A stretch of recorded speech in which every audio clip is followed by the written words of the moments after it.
আলাইকুম। আজকে আপনাদের সাথে আমরা যে বিষয়টি শেয়ার করব তা হচ্ছে সেভিংস অ্যাকাউন্ট বা অন্য যে কোনো ধরনের অ্যাকাউন্টে আমাদের যে সোর্স ট্যাক্স বা টিডিএস কেটে নেয় এটা কিভাবে আয়কর সমন্বয় করব এবং আমাদের আয়কর রিটার্ন ফাইলে কিভাবে আমরা তা দেখিয়ে সমন্বয় করব।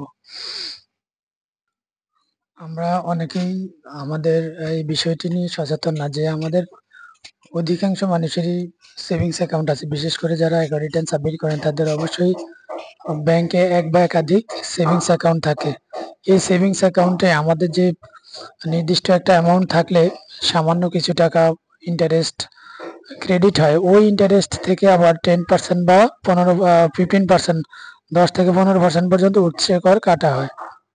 এই আয়কর রিটার্ন জমা দেওয়ার সময় উৎসে করটা আমরা কিভাবে বা সোর্স ট্যাক্স কিভাবে সমন্বয় করব, এটাকে টিডিএসও বলা হয়। এটাই আমরা আজকে বিস্তারিত আলোচনা করব। এই কাজটি করার জন্য যার আয়কর রিটার্ন সাবমিট করা হবে তার প্রোফাইলে লগ ইন করবেন টিন পাসওয়ার্ড দিয়ে। ইনকাম ফ্রম ফিনান্সিয়াল অ্যাসেট এটা সিলেক্ট করবেন, তারপর location of main source of income, এখানে যা যা করার দরকার সব করবেন। আমরা সংক্ষিপ্তভাবে শুধু দেখিয়ে দিব যে সেভিংস অ্যাকাউন্টের টিডিএস বা সেভিংস অ্যাকাউন্টের সোর্স ট্যাক্স কিভাবে সমন্বয় করবেন। ফিনান্সিয়াল অ্যাসেট টাইপ, এখানে গিয়ে যে ইন্টারেস্ট, প্রফিট, ব্যাংক আর ফিনান্সিয়াল ইনস্টিটিউট এটা সিলেক্ট করবেন। সিলেক্ট করার পর ভিতরে চলে যাবেন। ভিতরে যাওয়ার পর আপনার এই যে ব্যাংকের নাম আসবে, আমরা নতুন একটা ইয়ে দিয়ে দেখাচ্ছি যে আমাদের এখানে এই যে এরকম ব্ল্যাঙ্ক ঘরগুলো থেকে আপনি ব্যাংকের নাম দিবেন, তারপর সেভিং অ্যাকাউন্টের টাইপ ডিপিএস। আমরা এখানে সেভিংস অ্যাকাউন্টের কথা বলেছি।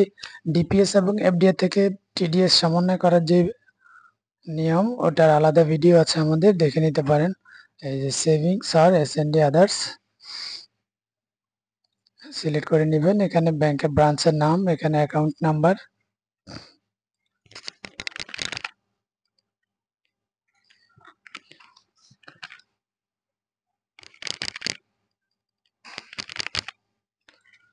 এই ঘরে হচ্ছে যে আপনি গ্রস ইন্টারেস্ট কত টাকা ইন্টারেস্ট পেয়েছেন। মনে করি আমরা উনি 100 টাকা ইন্টারেস্ট পেয়েছেন। আর রিলেটেড ফি চার্জেস মনে করলাম যে নাই, যদি থাকে তাহলে বসাবেন। যেমন রিলেটেড ফি কি কি থাকে, আপনার যে এক্সাইজ ডিউটি থাকে, তারপর অ্যাকাউন্ট মেনটেনেন্স ফি থাকে, এগুলি সব এখানে উল্লেখ করে দেবেন। তারপর TDS, tax deducted, at source বা সোর্স ট্যাক্স কত কেটেছে। যদি আয়কর রিটার্নের পেপার ব্যাংকে সাবমিট করা থাকে তাহলে 10% কাটবে, 100 টাকার 10% 10 টাকা। আর যদি সাবমিট করা না থাকে তাহলে 15 টাকা কাটবে।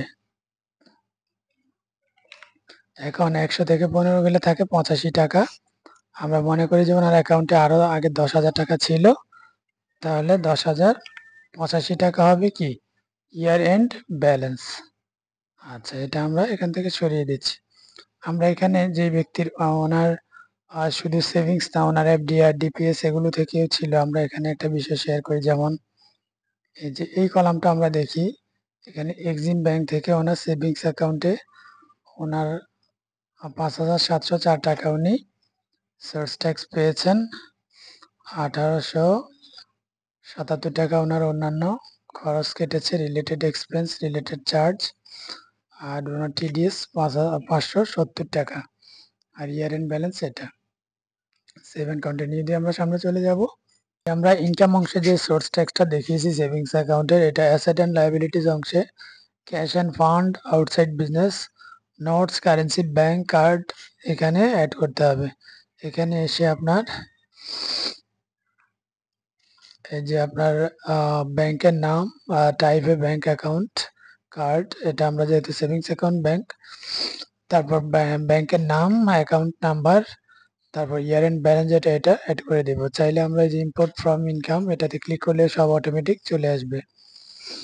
এবারে এই যে আমরা যে টিডিএসটা পেয়েছি এটা যদি আমরা জাস্ট অন্তর্ভুক্ত করেছি, এখনো সমন্বয় করিনি, দেখিয়েছি যে আমি এত টাকা ইনকাম পেয়েছি 570 টাকা, এখন এটা সমন্বয় করতে হলে আমাদেরকে ট্যাক্স এন্ড পেমেন্টে এসে আপডেট ট্যাক্স পেমেন্ট স্ট্যাটাস এখানে চলে যেতে হবে। এখানে গেলে ক্লেম সোর্স ট্যাক্স, এখানে এসে আপনার এই যে ব্যাংক আর ফিনান্সিয়াল ইনস্টিটিউট ইন্টারেস্ট আর প্রফিট এটাতে ক্লিক করলে আপনার এই যে সিঙ্ক্রোনাইজ ফ্রম ইনকাম এটাতে ক্লিক করলে আপনার সব চলে আসবে। আমরা এই যে 570 টাকা যেটা, এই যে এটা আপনি যতগুলো ওখানে ইনপুট দিয়েছেন সব কয়টা চাইলে একবারে সিলেক্ট করতে পারবেন। আবার যদি চান যে না সব করবেন না, একটা আপনার যদি একটা থাকে একটাই, তারপরে যে আপনি এটা সিলেক্ট করার পর সিঙ্ক্রোনাইজ ভ্যালুতে ক্লিক করলে আপনার সব কয়টা এই যে নিচে অটোমেটিক অন্তর্ভুক্ত হয়ে যাবে।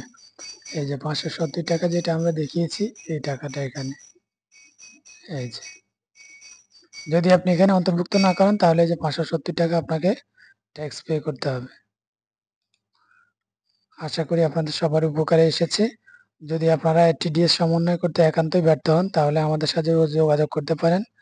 আমরা নির্দিষ্ট সার্ভিস চার্জের বিনিময়ে নির্ভুলভাবে আয়কর রিটার্ন সাবমিট করে দিই, যত সহজ বা জটিল ফাইল যাই হোক।